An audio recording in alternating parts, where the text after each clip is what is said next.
Okay, so we're going to make apple rose tarts today. The equipment I need is a bun tray. Need a chopping board. If you're at school, obviously it'd be a green one. Rolling pin to roll out your pastry brush for jam, although if you've got a knife that's okay. Sharp knife to cut your apples. You'll need a saucepan and a colander. Okay, so the first thing we're going to do is we are going to cut our apples and we are going to simmer them, just cook them slightly just to make them really soft. So the first thing I'm going to do is reach hold. What I am going to do is I'm going to cut them in half and then take the cores out. You can, if you want to, use a corer, but obviously you don't always have corers at home. And you will see that my apples are really red. If you can get really red apples, that will be much, much better for your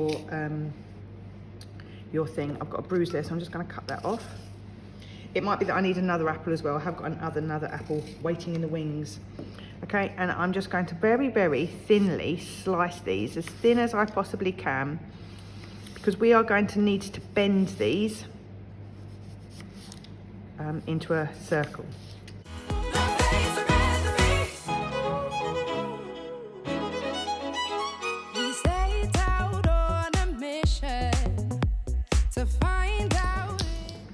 So a couple of tablespoons of lemon juice.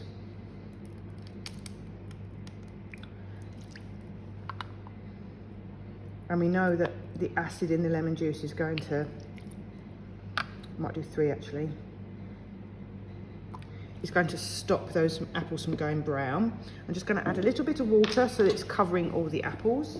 So you can see that the apples are in there and they are only just covered. I've only got about 1.5 centimetres there. I don't want to put too much water in because the more water I put in, the longer it will take to cook. These are quite small apples. If you have bigger apples, then you probably won't need as many. And just to let you know that I've turned my oven on gas mark 6, about 200 degrees for electric oven. If you have a fan oven, then you'll just need it just about 10-15 degrees lower than that. I'm just going to add a little bit more water to that. I don't know if you can see, but that water's going a little bit pink, which is exactly what we want it to do, because we want that pink to be in the apple, in the flesh of the apple, because it makes our apple rose tarts. And I'll just put another tablespoon of lemon juice in there just to make sure. Now what I'm going to do is I'm going to put those on to simmer. So I'm just going to put this on a high heat to start, and I'm going to put the lid on only because I want to keep the heat in there and that will help the apples cook. So that's just been simmering for a minute. So what I'm going to do is I'm just going to turn that off, and then I'm going to put the lid on that, and they will continue to go a little bit soft. I will check with my knife to make sure they are soft. You can see that they're quite bendy. I'm just going to let them sit in that for a while. I'm going to take that off the heat because I don't want that residual heat. So I have my pastry straight out of the fridge, and you can see it's got great big lumps of butter in there, which is what we want. If you remember, we need those layers in there. The air is trapped in there because we want that puffiness when we come to make our product. We want the pastry to be really nice and puffy. So I'm just going to dredge and then dredge. And I'm going to roll this out and I'm going to fold it again like I did before to make the layers. Now it is hard because it is cold, if you think this butter has gone really hard. So I am going to roll it again. Just dust off the flour in between so it does actually stick at the edges there. Push it down at the side with a rolling pin. Lift it up.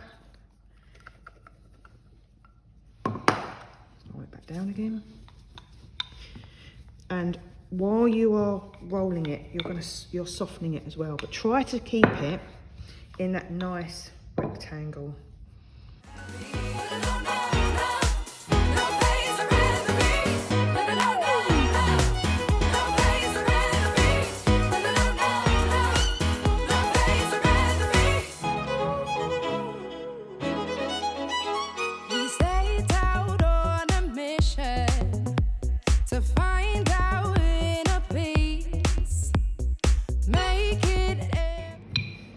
making sure these edges at the side here aren't too big. Now that's perfect, okay? So what I'm going to do now is I'm going to turn it back around this way, and I'm going to cut it into half, and half, and half, and half, and half, because I want to make 8. Okay, so the best way to do that for me, I find, you don't need to, you can measure it if you want to, I'm not going to. I'm going to cut that in half like that.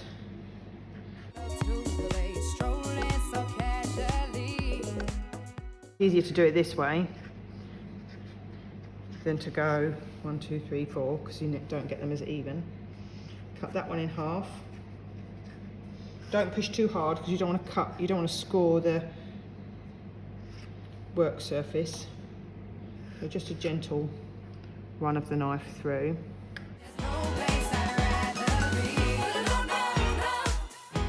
Then I'm just going to put those to the back. And we do one at a time, and I'll show you what we're going to do.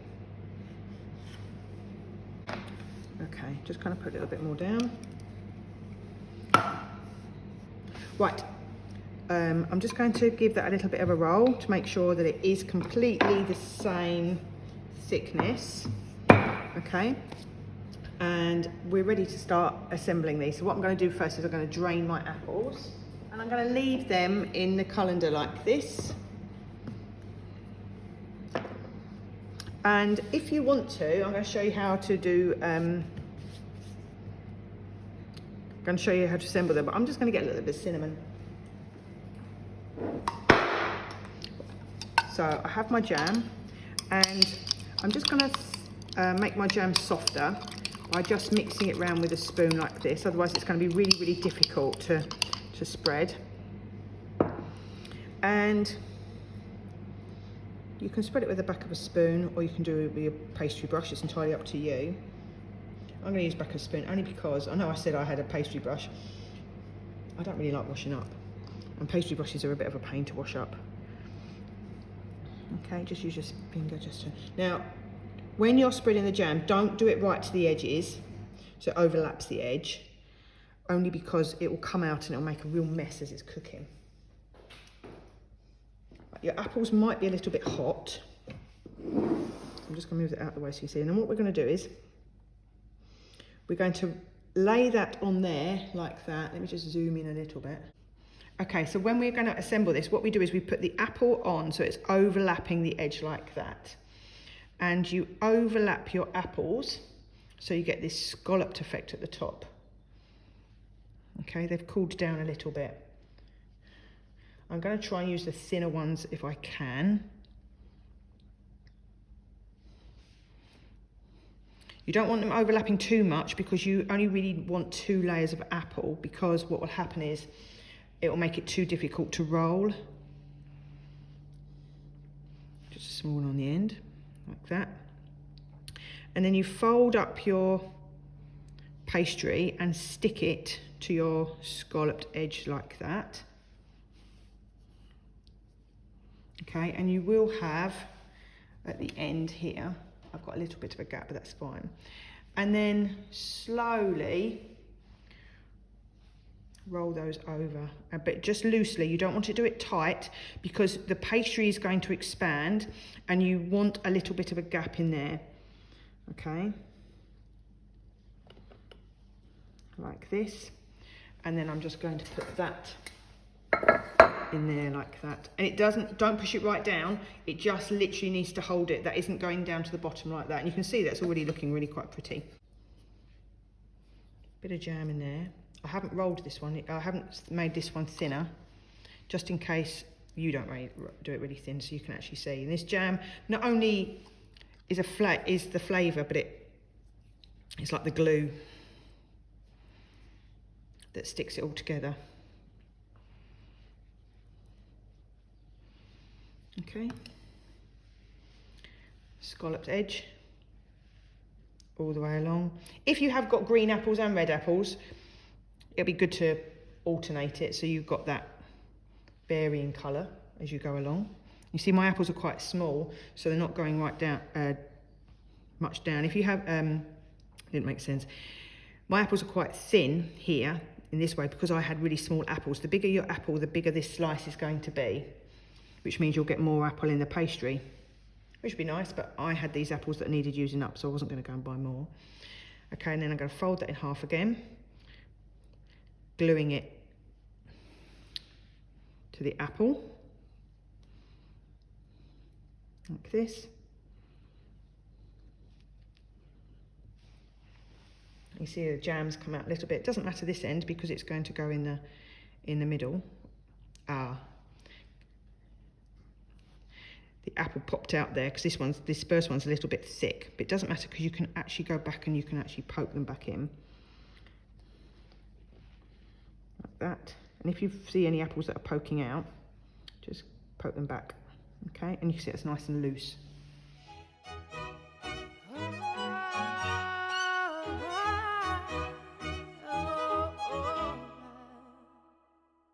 We're 1,000 miles from comfort. We have traveled land and sea.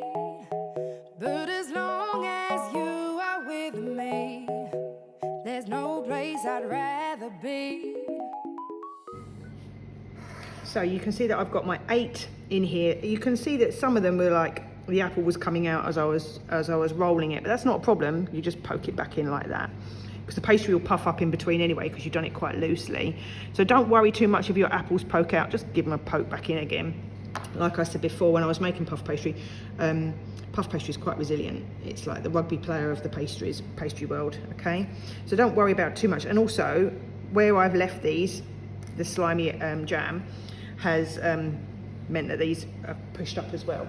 So now what I'm going to do is I'm going to put these in the oven for about 40 minutes to bake, because I want the pastry to be in the middle, and I'm going to put them in the middle of the oven. I'm not going to put them at the top because I don't want the apples to burn on the top there like that. So using an oven glove, I'm going to put these in the middle of the oven.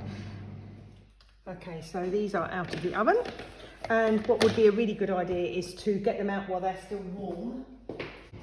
And that's because if you leave them in there too long, these have been in there a little bit because I was just teaching. If you leave them in too long, the jam solidifies and sticks them in. Look at that at the bottom, you can see that's nicely cooked.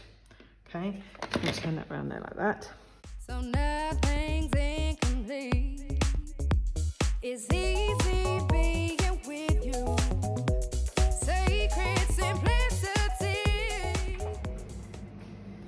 So to make these look even nicer, I'm going to sprinkle them with a little bit of icing sugar. If you've got like a mini sieve, I've got I've got a tea strainer that I don't use because I don't use tea leaves very often.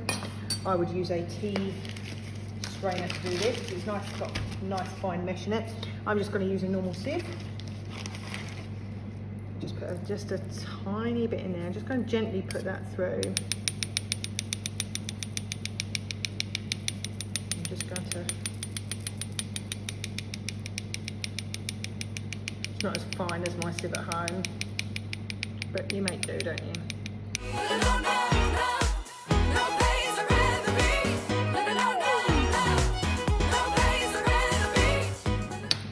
Okay, so that's those done. But I just want to show you this pastry here. So you can see the lamination there in the pastry, all those layers where we've been rolling and folding. That's fantastic. So it's really nice and crisp, but it's got those nice flaky layers. That's it. Apple rose tarts. With you, there's no place I'd rather be. Yeah.